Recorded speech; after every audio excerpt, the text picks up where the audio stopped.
नमस्कार। खबर दमदार के इस वक्त के बुलेटिन के साथ मैं हूं अनुपम। सबसे पहले बात कर रहे हैं बड़ी खबर की। सीएम योगी और अमित शाह की मुलाकात खत्म हो गई है। इस वक्त की बड़ी खबर, सीएम योगी और अमित शाह की मुलाकात खत्म हो गई है। आपको बता दें कि करीब 40 मिनट तक दोनों के बीच में मुलाकात चली है। यूपी अध्यक्ष को लेकर चर्चा हुई है, मंत्रियों की नाराजगी को लेकर भी चर्चा हुई है। सीएम योगी ने उठाए गए कदमों की जानकारी अमित शाह को दी है। तो योगी और अमित शाह के बीच की मुलाकात खत्म हो गई है। 40 मिनट तक दोनों के बीच में बातचीत हुई है। इस वक्त की बड़ी खबर हम आपको बता रहे हैं, अमित शाह और योगी आदित्यनाथ के बीच की मुलाकात फिलहाल खत्म हो गई है। करीब 40 मिनट दोनों के बीच में बातचीत हुई है। जो जानकारी हमें मिल रही है उसके मुताबिक उत्तर प्रदेश में नए प्रदेश अध्यक्ष पर दोनों के बीच में चर्चा हुई है। मंत्रियों की नाराजगी को लेकर भी चर्चा हुई है। सीएम योगी ने उठाए गए कदमों की जानकारी अमित शाह को दी है। तो सीएम योगी की अमित शाह के साथ मुलाकात हुई है। मुलाकात में क्या बात हुई ये भी हम आपको बता रहे हैं। नए प्रदेश अध्यक्ष को लेकर चर्चा हुई है। मंत्रियों की नाराजगी पर भी बातचीत हुई है। सीएम योगी ने गृह मंत्री को तमाम जानकारी दी है। 40 मिनट तक दोनों के बीच में ये बातचीत हुई है, ये बैठक चली है। उत्तर प्रदेश में बीजेपी के नए अध्यक्ष को लेकर यह चर्चा हुई है। सीएम योगी ने जो कदम उठाए हैं इस दौरान योगी पार्ट 2 में उनकी जानकारी यहां पर अमित शाह को दी गई है। फिलहाल सबसे बड़ा अपडेट यह है कि अमित शाह के साथ जो मुलाकात चल रही थी वो मुलाकात फिलहाल खत्म हो गई है। 40 मिनट तक दोनों के बीच में बातचीत हुई है, मुलाकात हुई है। उत्तर प्रदेश के मुख्यमंत्री योगी आदित्यनाथ ने आज गृह मंत्री अमित शाह के साथ मुलाकात की। तकरीबन 40 मिनट की मुलाकात में प्रदेश के कई सारे मुद्दों को लेकर चर्चा हुई। आप देख सकते हैं तस्वीरों में अब ये सामने से मुख्यमंत्री योगी आदित्यनाथ का काफिला निकल रहा है और अब वो यहाँ से रक्षा मंत्री राजनाथ सिंह के आवास जाएंगे और रक्षा मंत्री राजनाथ सिंह से मुलाकात करेंगे। अगर बात करें गृह मंत्री अमित शाह के साथ मुलाकात की, तो चाहे वो प्रदेश में अध्यक्ष की बात हो या उसके अलावा पिछले दिनों जो राजनीतिक हलचल प्रदेश में हुई थी, कई सारे मंत्रियों को नाराज होने की बात आई थी, कई सारे डिपार्टमेंट में भ्रष्टाचार की खबरें सामने आई थी, उसके बाद में किस तरह से मुख्यमंत्री योगी आदित्यनाथ ने कड़े कदम उठाए और कई सारे अधिकारियों पर कार्रवाई की, सस्पेंशन किया और उसके बाद में आगे ऐसी कोई दुर्घटना ना हो या इस तरह से जो बातें सामने ना आए, उसको लेकर बहुत सारे एहतियातन कदम उठाए गए थे। उसकी जानकारी गृह मंत्री अमित शाह को दी। आगे किस तरह से कई सारे मुद्दों को लेकर आगे बढ़ना है, प्रदेश की राजनीतिक हालत को लेकर भी गृह मंत्री से मुख्यमंत्री ने चर्चा की है। करने के लिए दिल्ली से हमारे संवाददाता पवन गौड़ हमारे साथ सीधे जुड़ रहे हैं। पवन, जाहिर तौर पर आज की मुलाकात कई मायनों में अहम मानी जा सकती है, क्योंकि उत्तर प्रदेश में जब से योगी पार्ट 2 आया है तब से यह मुलाकात नहीं हुई थी। ऐसे में आज किन किन मुद्दों पर यह बातचीत हुई है?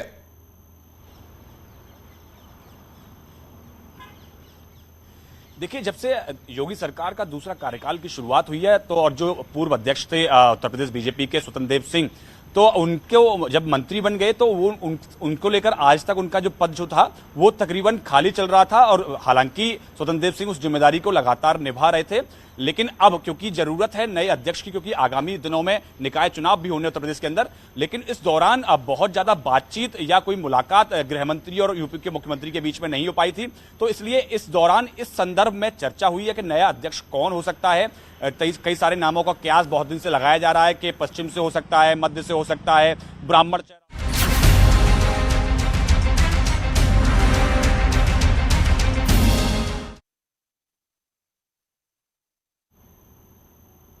बड़ी खबर की बात कर रहे हैं। नोएडा का गालीबाज नेता श्रीकांत त्यागी किसी भी वक्त गिरफ्तार हो सकता है। पुलिस की 4 टीमें श्रीकांत त्यागी को पकड़ने के लिए उसके सभी ठिकानों पर दबिश दे रही हैं। श्रीकांत के 4 करीबियों को पुलिस ने हिरासत में ले लिया है। उसकी पत्नी, नौकर और मैनेजर को पुलिस ने पकड़ रखा है। साथ ही इस गालीबाज नेता की 3 लग्जरी गाड़ियां भी पुलिस ने जब्त कर ली हैं। श्रीकांत के ऊपर पुलिस ने कई नई धाराओं में केस दर्ज किया है। श्रीकांत त्यागी पर रंगदारी, बलवा, गैर आतन हत्या, धोखाधड़ी, हत्या की कोशिश जैसे संगीन धाराओं में केस दर्ज किया गया है। श्रीकांत त्यागी पर कुल 7 मामले दर्ज हैं। नोएडा के फेज 2 थाने में श्रीकांत त्यागी पर 5 केस दर्ज हैं। 2 केस हाल ही में नोएडा के फेज 2 थाने में दर्ज किए गए हैं। एक केस थाना सेक्टर 39 में दर्ज किया गया है।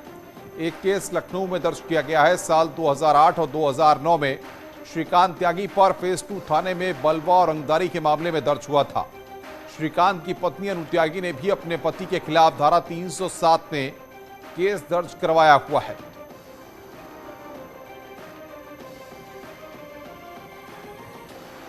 तो पुलिस की तलाश, कहां भागेगा रंगबाज, ये सबसे बड़ी बात है। श्रीकांत की क्राइम कुंडली भी हम आपको बता रहे हैं, आपराधिक छवि का है श्रीकांत त्यागी और पुलिस को लगातार उसकी तलाश है। श्रीकांत त्यागी की गिरफ्तारी कब होगी, यह अब सबसे बड़ा सवाल है।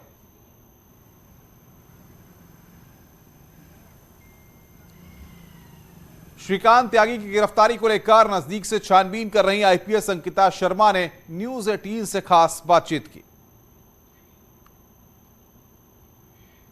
पुलिस छापेमारी कर रही है, क्लोज मॉनिटर कर रही है एडिशनल डीसीपी अंकिता शर्मा। सीधे उन्हीं से बातचीत करते हैं। मैम, अब तक परिवार के कितने सदस्यों से पूछताछ की जा चुकी है, क्या की पॉइंट्स हैं जो निकल के आए और आप लोग कहां का दबिश मार रहे हैं? हमने श्रीकांत त्यागी के कुछ परिवार और मित्रजनों को हिरासत में लिया था, उनसे पूछताछ की गई है। उसके अलावा भी उनके सभी निकट परिजनों से हम लगातार पूछताछ कर रहे हैं। उसके हिसाब से जितने भी उनके पॉसिबल हाई डाउट्स हैं उन सभी पे हम दबिश दे रहे हैं। बहुत शीघ्र ही उनकी गिरफ्तारी कर ली जाएगी। मैम, जिस तरीके से बताया जा रहा है शुरुआती तौर में 4 टीमों का गठन किया गया था, लेकिन अब जो सूचनाएं हैं कि टीमें बढ़ा दी गई हैं और जगह लगातार छापेमारी की जा रही है, क्या संख्या बढ़ाई गई है? जी, हमारी कई टीमें इस प्रयास में लगी हुई हैं कि शीघ्र ही श्रीकांत त्यागी की गिरफ्तारी कर ली जाए। मैम, 48 घंटे का अल्टीमेटम था सांसद महेश शर्मा की तरफ से, तो क्या माना जाए कि अब 24 घंटे बचे हैं, आप लोग जल्दी इसको वर्कआउट कर लेंगे? जी, बहुत शीघ्र अतिशीघ्र हम श्रीकांत त्यागी की गिरफ्तारी कर आप सभी को सूचित कर देंगे। शुक्रिया मैम बातचीत के लिए। कैमरामैन जगदीश के साथ हिमांशु शुक्ला, न्यूज़ 18 नोएडा। तो यहां पर गालीबाज नेता कब गिरफ्तार होगा, यह सबसे बड़ा सवाल है। पुलिस की तलाश लगातार जारी है। पुलिस कई जगहों पर दबिश दे चुकी है, लेकिन अब तक श्रीकांत त्यागी फरार है। बातचीत करने के लिए हिमांशु शुक्ला हमारे साथ नोएडा से जुड़ रहे हैं।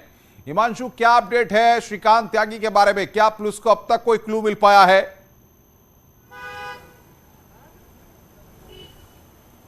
देखिए, आपको बता दें, लगातार जहां पे भी सूचनाएं मिल रही हैं पुलिस की टीमें दबिश मार रही हैं। टीमों की संख्या भी बढ़ा दी गई है। जाहिर तौर पे शुरुआती तौर में 4 टीमों का गठन किया गया था, लेकिन बाद में इसमें एसओजी, क्राइम ब्रांच, थाने स्तर की टीमों का गठन किया गया। करीब 8 से 9 थानों की फोर्सेस लगी हुई हैं, उनकी टीमें लगी हुई हैं।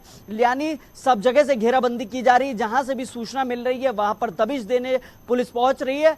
और सबसे बड़ी बात है कि अब टेक्नोलॉजी का भी सहारा पुलिस ले रही है लंबे वक्त से, और जो भी उनके करीबी लोग हैं, या तो वो मित्र हैं या जो भी परिवार के जन हैं, उन सभी को रडार पे पुलिस ने ले लिया है। उन्हीं से पूछताछ की जा रही है, उन्हीं के नंबर सर्विलांस में लगाए, ताकि कहीं भी एक गलती, एक चूक श्रीकांत की तरफ से की जाए और उसे धर दबोचा जाए।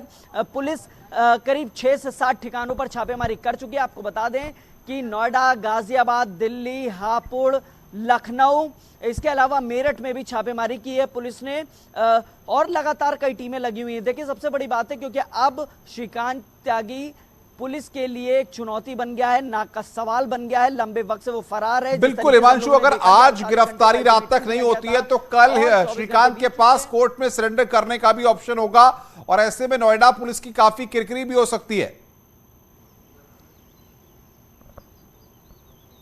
जाहिर तौर पे देखिए, ये एक बहुत बड़ा सवाल है, बहुत अहम सवाल है कि अगर चूंकि आज जो है स्पेशल मजिस्ट्रेट बैठते हैं सिर्फ सुनवाई के लिए, लेकिन इस तरीके का सरेंडर का प्रावधान नहीं होता। लेकिन कल कोर्ट खुल जाएंगे और अगर वो कहीं पे भी कोर्ट में जाके सरेंडर करता है तो ये पुलिस के लिए एक बड़ा सवाल है, बड़ा क्वेश्चन मार्क खड़ा करता है कि आखिर पुलिस करती क्या रही। 48 घंटे तक वो फरार है। आपको बता दें, ये जब घटना हुई उसके बाद 3 बजे से वो फरार है, और अब कहीं ना कहीं पुलिस को ये लग रहा होगा कि जिस तरीके से वो यहाँ मौके पर पहुंची थी, अगर उसी समय उसको गिरफ्तार कर लिया गया होता तो अब तक इतने लंबे वक्त से वो फरार नहीं होता और ये किरकिरी नहीं होती। अनुपम।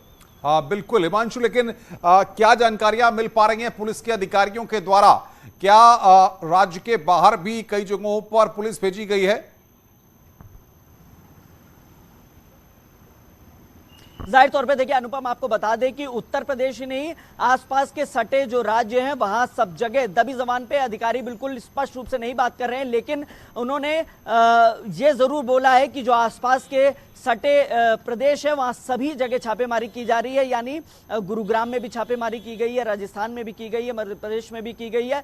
तो यानी ये जो राज्य हैं, हरियाणा है, ये तमाम जगह है। और देखिए उत्तराखंड सबसे बड़ा जो माना जा रहा है कि वो उत्तराखंड भाग सकता है, तो उत्तराखंड में भी टीमें गई हैं और दबिश मारी जा रही है। जाहिर तौर पे पुलिस के लिए एक बड़ा सवाल है, नाक का सवाल है, कहीं किरकिरी ना हो जाए, ये तमाम बड़े सवाल हैं अब जो श्रीकांत की गिरफ्तारी को लेकर है। और पुलिस बड़ी ही मुस्तैदी से मॉनिटर कर रहे हैं, खुद कमिश्नर भी इस चीज को अब मॉनिटर कर रहे हैं। और एडीसीपी अंकिता शर्मा ने न्यूज 18 से बातचीत भी की थी, वो इस पूरी टीम को लीड कर रही हैं। बिल्कुल, बहुत बहुत शुक्रिया हिमांशु आपका हमारे साथ जुड़ने के लिए और बातचीत करने के लिए। नजर बना के रखिए, उत्तर प्रदेश के कैबिनेट मिनिस्टर राकेश सचान के खिलाफ अपनी सजा की फाइल लेकर कोर्ट से गायब होने का गंभीर आरोप लगा है।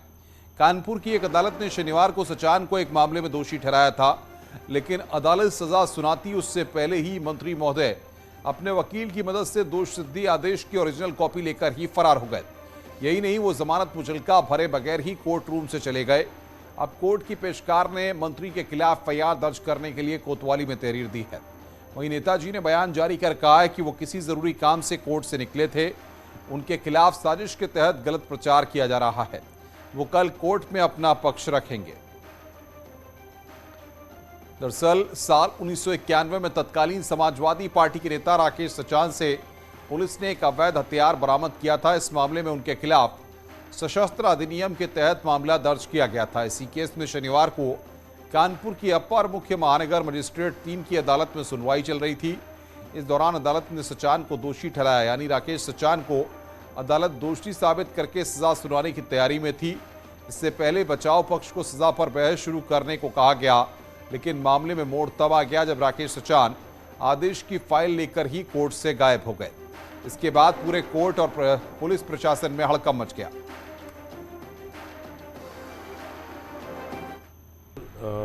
ट्रायल में मुकदमा चल रहा था, कल तारीख थी हमारी। वकील साहब ने कहा था कि तारीख में आना है। मैं तारीख में 11 बजे पहुंच गया और 11 बजे में वहां पहुंचने के बाद ये था कि कुछ टाइम लगेगा, तो हमने कहा एग्जाम्शन की, उन्होंने कहा हाजिरी माफ़ी की मैं तारीख दिए दे रहा हूँ, मेरे प्रोग्राम लगे थे।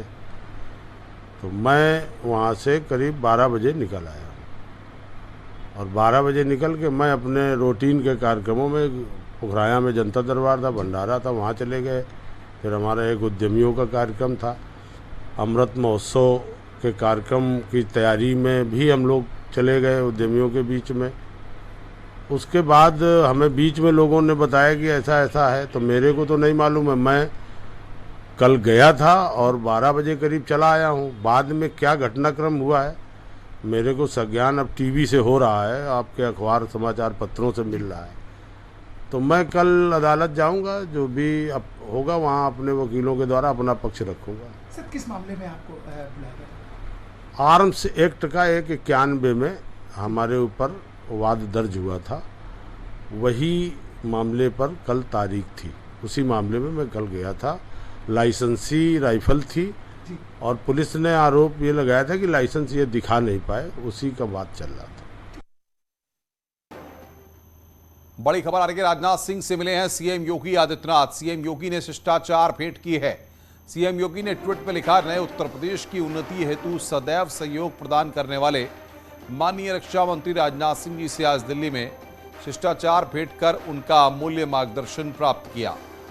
अपना बहुमूल्य समय प्रदान करने हेतु माननीय रक्षा मंत्री जी का हार्दिक आभार।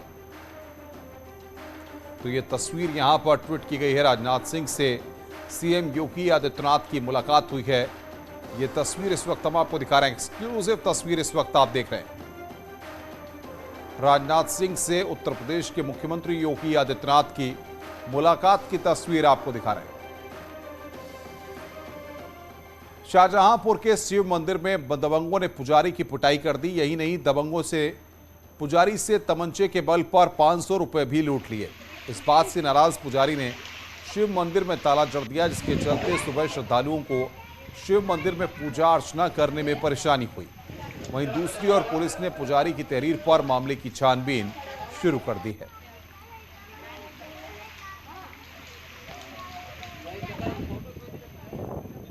हमसे पैसे मांगने लगे, पैसे नहीं दिए तो मारने लगे। मारने के बाद मैंने उन्हें धक्का की दी तो तमंचा निकाल के मेरे को सीधा कर दिया कि 500 रुपये दो, नहीं गोली मार देंगे। तो 500 रुपये लेके छीन के लेकर चले गए। पुजारी को मारो पीटो, लफड़ा फड़ा करो। तो मंदिर का गेट आज क्यों बंद कर रखा गया? तो मैं पुजारी तो कही जाती कि मंदिर के गेट बंद कराओ, तुम कर रहे बोले कही हो यहाँ। प्रतापगढ़ में 4 पान मसालों के सैंपल जांच में फेल पाए गए हैं। 23 और 26 अप्रैल को खाद्य सुरक्षा विभाग ने 4 पान मसालों के सैंपल जांच के लिए भेजे थे, जिनकी अब रिपोर्ट आई तो बाहर राजधानी सागर सुगंध ब्रांड के पान मसाले का सैंपल हेल्थ के लिए हानिकारक पाया गया। इन पान मसालों में जानलेवा केमिकल पाया गया है। लिए गए थे और चारों ही नमूने फेल आए हैं और उसमें है राजधानी पान मसाला है, बहार पान मसाला है, सुगंध पान मसाला है और सागर। ये चारों ब्रांड के जो पान मसाले हैं वो इंजूरियस टू हेल्थ पाए गए हैं, अनसेफ फॉर ह्यूमन कंजप्शन है। उनमें गैम्बियार पाया गया है। गैम्बियार जो है प्रतिबंधित केमिकल है।